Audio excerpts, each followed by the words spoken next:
Doctor بھی بن جاؤ گے اور انجینئر بھی بن جاؤ گے، تاجر بھی بن جاؤ گے، انسان کے بچے بولو انسان کے بچے نہیں،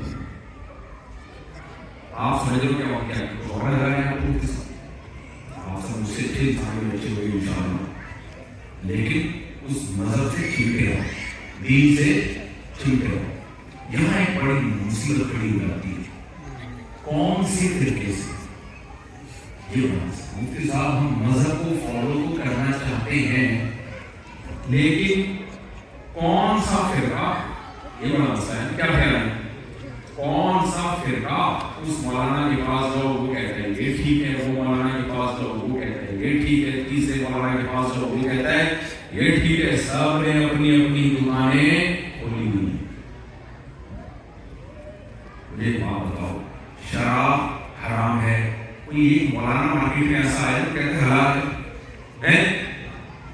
شراب چھوڑنے کی تو فرقے فالو کرنا ضروری ہے، بولتے کہ نہیں؟ آپ نماز پڑھ رہے ہو، ماں باپ نماز میں پکارے ہیں، نماز پڑھ کے انہیں جواب دیا جائے گا، یہ کسی فرقے کا اس میں اختلاف نہیں ہے، اگر نفل نماز ہے۔ نبی صلی اللہ علیہ وسلم نے فرمایا، ایک روایت کا مفہوم ہے، اس پر اللہ کی لعنت جس کو بوڑھے ماں باپ ملے اور اس نے ان کی خدمت کر کے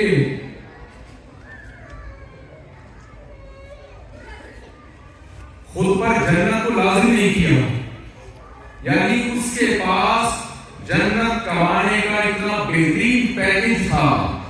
دیکھو پیکیج ہوتے ہیں نا کمپنیوں کی طرف سے، سیل لگی ہوئی ہے، بہت سستا مل رہا ہے بھائی، یہ مال بہت سستا مل رہا ہے، لوگ بڑا بھاگے جا رہے ہوتے ہیں، یار یہ اگر یہ ٹائم گزر گیا تو یہی قیمت ڈبل ہو جائے گی اس کی، خریدو اسٹاک کر لیتے ہیں۔ کسی سے زندگی میں گناہ ہوئے ہو، حدیث کا مفہوم میں اپنے الفاظ سے بیان کر رہا ہوں، اس کی زندگی میں بوڑھے ماں باپ آ گئے تو اللہ نے اس کو یہ چانس دیا ہے کہ ان کی خدمت کر کے اپنے گناہ معاف کرواؤ، تو نبی نے فرمایا جس نے اس چانس کو بھی ضائع کر دیا اس پر اللہ کی لعنت، اس پر اللہ کی لعنت۔